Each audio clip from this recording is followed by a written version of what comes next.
Hello friends, you are welcome to my YouTube channel basics A to Z. दोस्तों, हम लोग physical features of India का एक video पहले देख चुके हैं जिसमें हमने द हिमालयन माउंटेंस को कवर किया था और हम लोग अदर जो फिजिकल फीचर्स ऑफ इंडिया हैं उनको इस वीडियो में कवर करेंगे। और ये क्लास 9th का चैप्टर है। देखते हैं द नार्दर्न प्लेन्स। तो जो नार्दर्न प्लेन्स हैं इंडिया के, वो मेनली 3 रिवर से इनका फॉर्मेशन हुआ है। तो वो कौन कौन सी है? इंदस, गंगा एंड ब्रह्मपुत्र, यानी सिंधु, गंगा एंड ब्रह्मपुत्र, और साथ में जो उसकी सहायक नदियां हैं अलॉन्ग विद देयर ट्राइब्यूटरीज। और इसका टोटल एरिया है नॉर्दर्न प्लेन का 7 लाख किलोमीटर स्क्वायर। और इसकी एक खास बात है कि जो ब्रह्मपुत्र रिवर है उसमें एक रिवरीन आइलैंड है माजुली, जो कि ऐसा लार्जेस्ट इनहैबिटेड रिवरीन आइलैंड है वर्ल्ड का, है ना। मतलब नदी के बीच में बना हुआ ये ऐसा द्वीप है जिस पे लोग रहते हैं। और ये बना कैसे? बना ऐसे कि जो हिमालय से नदियाँ बहती हैं तो वो तेज़ स्पीड में होती हैं। ये पहाड़ ऐसे ऊंचे होते हैं, यहाँ से जब नदियाँ बहती हैं स्पीड में तेज़ होती हैं, जब प्लेन्स में आती हैं तो उनकी स्पीड स्लो हो जाती है। और स्लो हो जाती है तो ये सेडिमेंट्स वगैरह इकट्ठा करना शुरू कर देती हैं और फिर इसकी जो ट्राइब्यूटरीज हैं वो इधर उधर बढ़ जाती हैं और बीच में सेडिमेंट जमा होते होते आइलैंड बन जाता है। तो इसी तरीके से माजुली आइलैंड बना।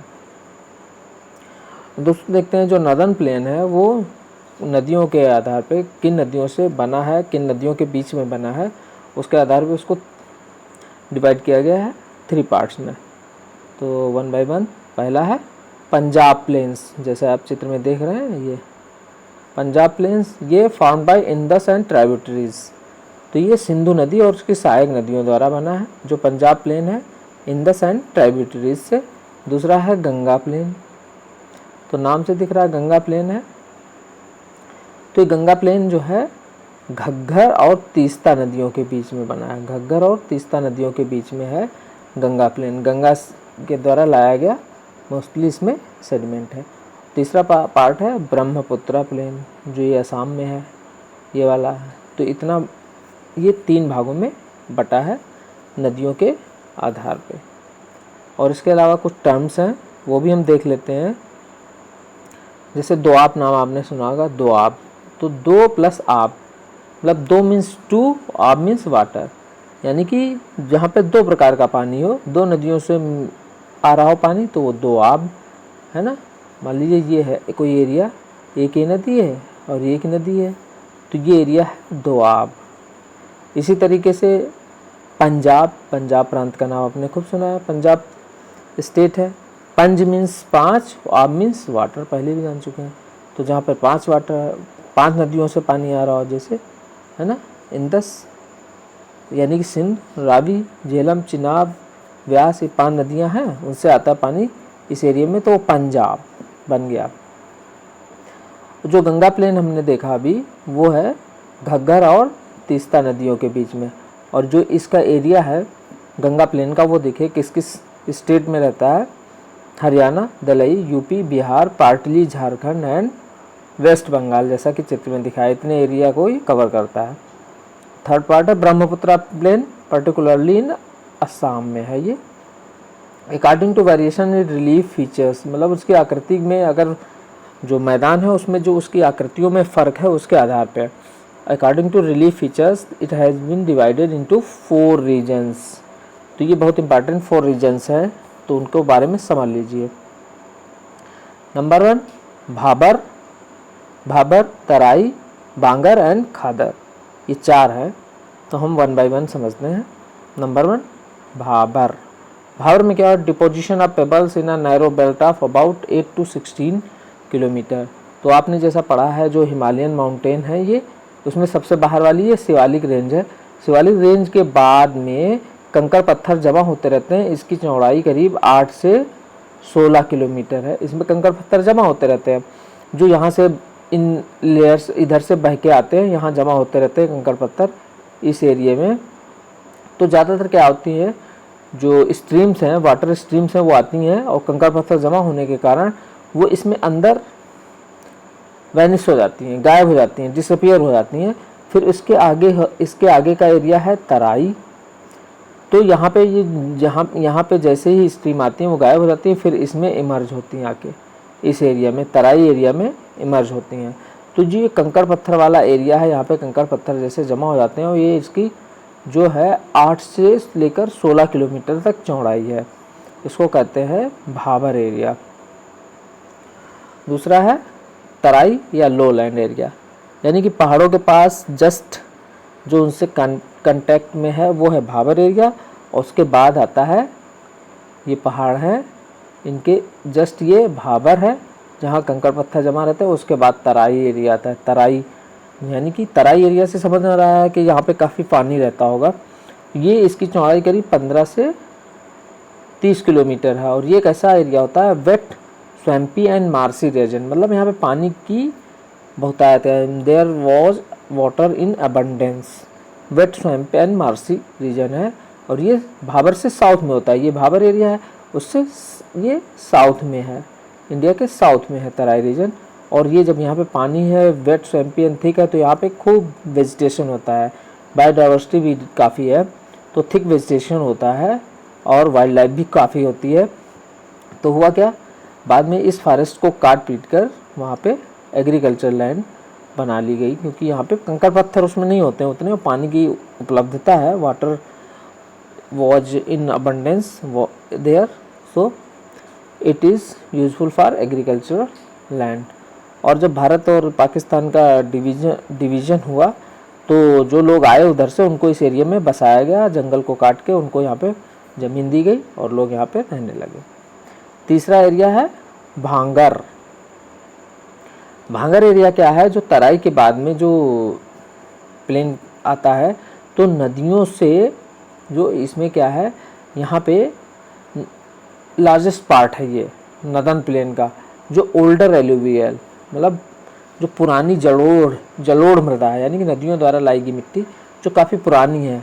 ये जो नदियों का फ्लड प्लेन है, जहाँ पे अब बाढ़ आ रही है उससे ऊपर है, ऊंचा है, उस एरिया को कहते हैं भांगर। जहाँ पे अब बाढ़ नहीं आ रही है, ऊंचा हो गया है और वहाँ पे पुरानी जो है alluvial soil, older alluvial soil, यानी कि पुरानी जलोढ़ मृदा है और वो फ्लड प्लेन से ऊंची है। और यहाँ पे उसमें जो है नीचे इसमें कैल्केरियस डिपॉजिट्स पाए जाते हैं। ऊपर तो मिट्टी सही रहती है, तो वो ज़मीन जो है एग्रीकल्चर के लिए यूज़फुल है, लेकिन उसके जब काफ़ी नीचे आप खुदाई करेंगे तो उसमें जो है कैल्शियम कार्बोनेट के कैल्केरियस डिपॉजिट्स पाए जाएंगे, जिनको यहाँ की भाषा में कहते हैं कंकड़, है ना। उसके बाद आता है खादर रीजन। खादर क्या है, जो नया बना है नदियों से, newer younger deposits of the flood plains are called khadar. They are fertile and ideal for agriculture. ये फर्टाइल होते हैं और एग्रीकल्चर के लिए बहुत ही उपजाऊ होते हैं। और ये ऐसे एरिया जो है खादर, यहाँ पे हर साल नई नई मिट्टी नदियों से बहाकर लाई जाती है। तो दोस्तों नार्दर्न प्लेन काफ़ी इम्पॉर्टेंट था, तो आपको इनके बारे में ज़रूर जानना चाहिए, है ना। भाबर, तराई, भांगर एंड खादर, चारों के बारे में जान गए आप। अब पढ़ते हैं हम लोग third part, physical feature of India, तो है पेनिनसुलर प्लेट्यू, यानी कि प्रायद्वीपीय पठार जो भारत का है, उसके बारे में हम लोग पढ़ेंगे। जो प्रायद्वीपीय पठार है वो क्या है, गोंडवाना लैंड, जो हम लोगों ने पहले पढ़ा था, तो उसमें है ना जो नीचे का पार्ट था इंडिया का, ये गोंडवाना लैंड से बना था, है ना। तो ये गोंडवाना लैंड का मेन पार्ट है जो पेनिनसुलर प्लेट्यू है, प्रायद्वीपीय पठार है जो। और it was form due to the breaking and drifting of the Gondwana land mass. This plateau consist of 2 broad divisions हैं इसमें। कौन कौन से, एक सेंट्रल हाईलैंड है, दूसरा डेक्कन प्लेट्यू, है ना, मतलब मध्य उच्च भूमि और दक्षिण का पठार, central highland and Deccan plateau है। तो उसको देखते हैं हम लोग कैसे है चित्र में।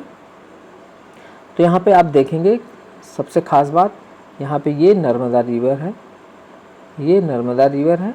नर्मदा रिवर के ऊपर का जो ये पठारी भाग है, ये है सेंट्रल हाईलैंड, और इसके जो साउथ का पार्ट है, नीचे का पार्ट है, इसको कहते हैं डेक्कन प्लेट्यू। नीचे का नर्मदा रिवर से ऊपर का नॉर्थ में सेंट्रल हाईलैंड और नीचे का डेक्कन प्लेट्यू है। तो हम लोग वन बाय वन देखते हैं कि जो सेंट्रल हाईलैंड है उसमें कहाँ से शुरू होता है। ये अरावली रेंज इसका नॉर्थ मोस्ट पार्ट है। उसके बाद यहाँ पे मालवा प्लेट्यू आता है और उसी के जस्ट इधर जाएंगे तो ये बुंदेलखंड, बघेलखंड, छोटा नागपुर, ये सब, और इधर इसके साथ में यहाँ पे विंध्याचल रेंज, कैमूर, ये सब जो है माउंटेन रेंज आती हैं। विंध्याचल एंड कैमूर, इधर अरावली है और ये विंध्याचल के बीच में ये मालवा प्लेट्यू, बुंदेलखंड, बघेलखंड, और इधर ये छोटा नागपुर, यहीं पे राजमहल की पहाड़ियाँ भी हैं। और इधर ये शिलांग, इसको कहते हैं कॉर्बी ओंगलांग प्लेट्यू या मेघालय प्लेट्यू। ये जो है सेंट्रल हाईलैंड में, ये यहाँ पे इनके बीच में, दोनों के बीच में गैप है।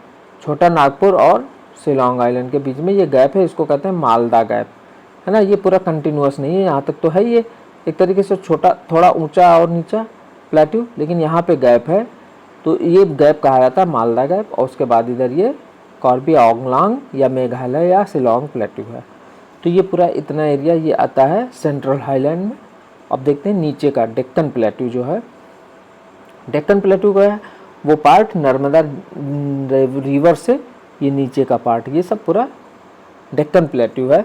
तो डेक्कन प्लेट्यू में इधर नीचे नर्मदा के बाद ये सतपुड़ा रेंज है, ये महादेव, मैकाल, ये सब पहाड़ियाँ भी आती हैं। और इधर ये महानदी से लेकर इधर नीचे नीलगिरी तक, यहाँ पर ये आता है इधर ईस्टर्न कोस्ट, ये ईस्टर्न कोस्ट है ना।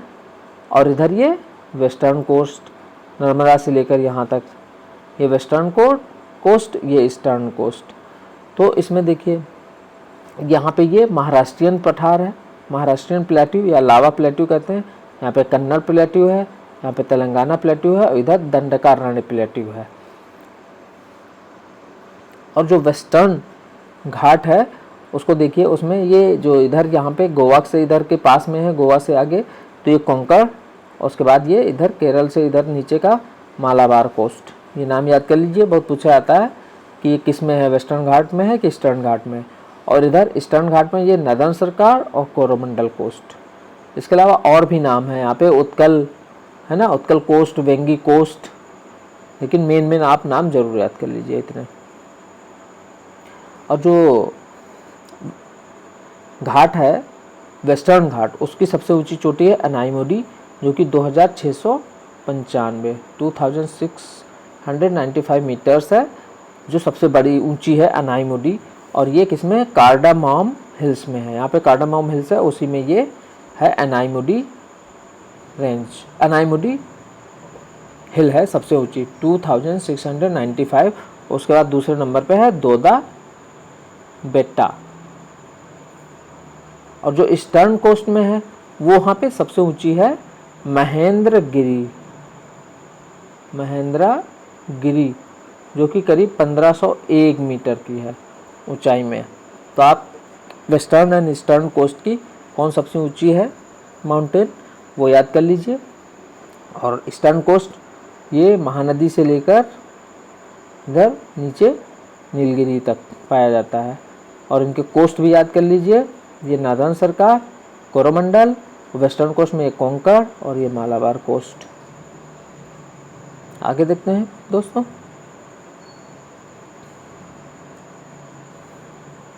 जो वेस्टर्न घाट्स और ईस्टर्न घाट्स हैं, they mark the western and eastern edges of the Deccan plateau, है ना।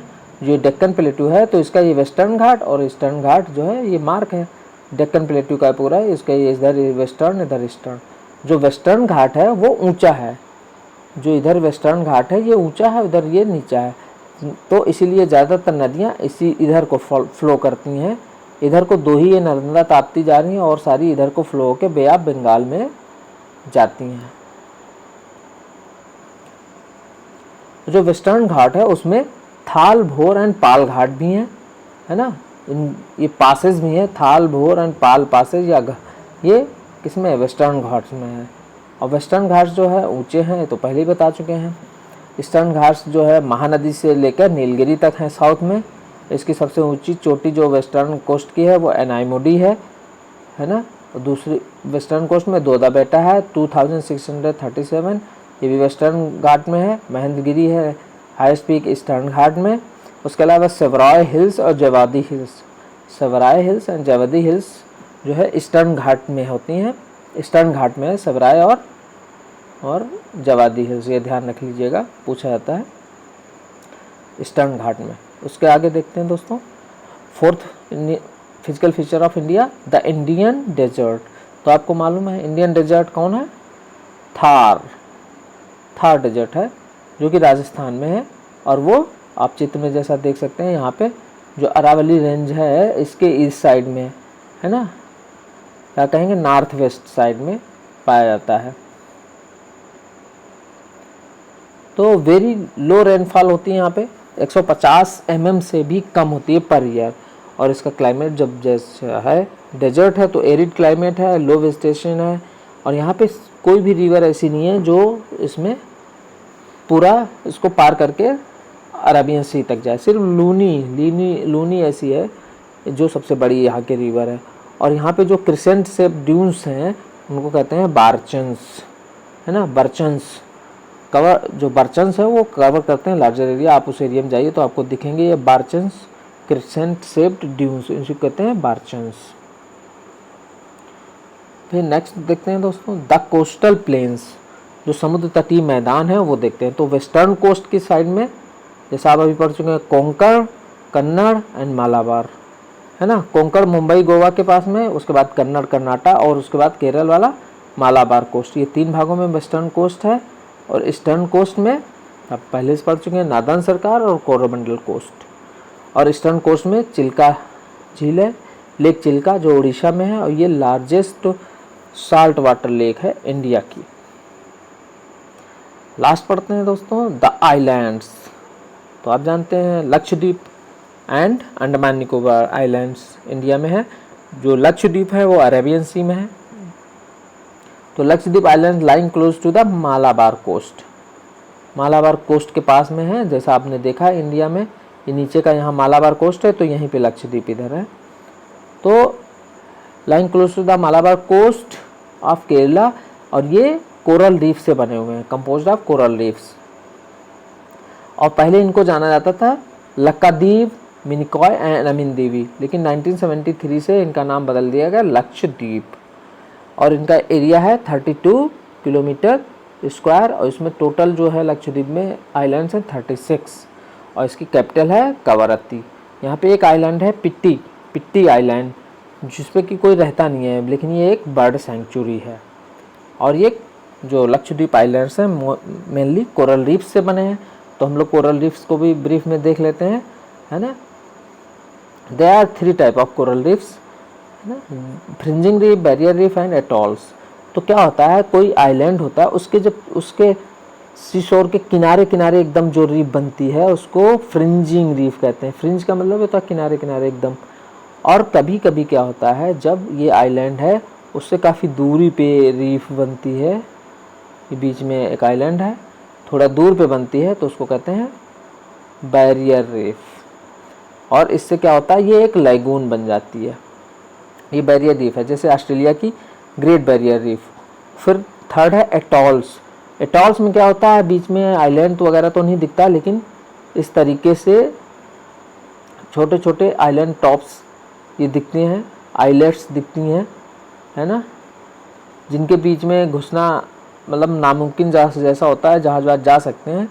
और ये एक लैगून का शेप धारण कर लेती है, और इसके बीच में आइलैंड नहीं दिखता। हो सकता है ये आइलैंड यहाँ का डूब जाता हो, काफ़ी गहराई में होते हैं ये समुद्र में ये। तो ये एटॉल्स रीफ होती है, और ये मालदीव्स में ऐसा देखा जाता है। वहाँ पे एक है सुवा दीवा करके, है ना, एटॉल, और एटॉल मालदीव लैंग्वेज का है वर्ड, तो इसीलिए इसको कहते हैं एटॉल रीफ। अब देख लेते हैं दोस्तों अंडमान एंड निकोबार आइलैंड। जो अंडमान एंड निकोबार आइलैंड है वो इधर साइड में है, बे ऑफ बंगाल में, हमारे इंडिया के, है ना, बंगाल की खाड़ी में है। तो Andaman in the north and Nicobar in the south. तो जो अंडमान ऊपर है और निकोबार नीचे है। नॉर्थ में और ये निकोबार साउथ में। It is believe that these islands are elevated position of submarine mountains. ऐसा समझा जाता है कि जो इसमें माउंटेन्स डूबी हुई हैं उन्हीं का ये एक निकला हुआ भाग है, जो ये अंडमान एंड निकोबार आइलैंड में जो आइलैंड्स हैं वो सबमरीन माउंटेन के पार्ट्स हैं। तो दोस्तों अपने जो इंडिया में है केवल एक टाइप का एक ही वल्केनो है जो एक्टिव समझा जाता है, जो कि बैरन आइलैंड है। वो है अंडमान एंड निकोबार आइलैंड में ही बैरन आइलैंड, जो कि साउथ एशिया का ओनली एक्टिव वल्केनो है। और जो 10 डिग्री चैनल है वो अंडमान और निकोबार आइलैंड्स को सेपरेट करता है। तो दोस्तों आई होप आपको ये वीडियो समझ में आया होगा। हाँ दोस्तों, एक वर्ड और आया था इसमें जो कहते हैं ओरोग्राफिक। वेस्टर्न घाट पे ओरोग्राफिक रेन ये एक वर्ड आया था, तो इसको समझ लेते हैं। ओरोग्राफिक रेन ये है कि जो वेस्टर्न घाट में है, हिल्स ऊंची ऊंची हैं, तो यहाँ पे जो मॉइस्ट विंड होती है वो ऊपर उठती है, अपलिफ्ट करती है। ऊपर जाने से क्या होता है, वहाँ पे अपलिफ्ट करने से यहाँ पे वो जाके कंडेंसेट हो जाती है और इससे ओरोग्राफिक क्लाउड्स बनते हैं और प्रेसिपिटेशन शुरू हो जाता है, जिससे यहाँ पे काफ़ी बारिश वेस्टर्न घाट्स में होती है। तो इसी को कहते हैं orographic rain. I hope friends आपको फिजिकल फीचर्स ऑफ इंडिया आसानी से समझ में आ गया होगा और आपका कोई भी क्वेश्चन इस लेसन का नहीं छूटेगा अगर आपने वीडियो को अच्छे से देखा होगा। Thank you friends.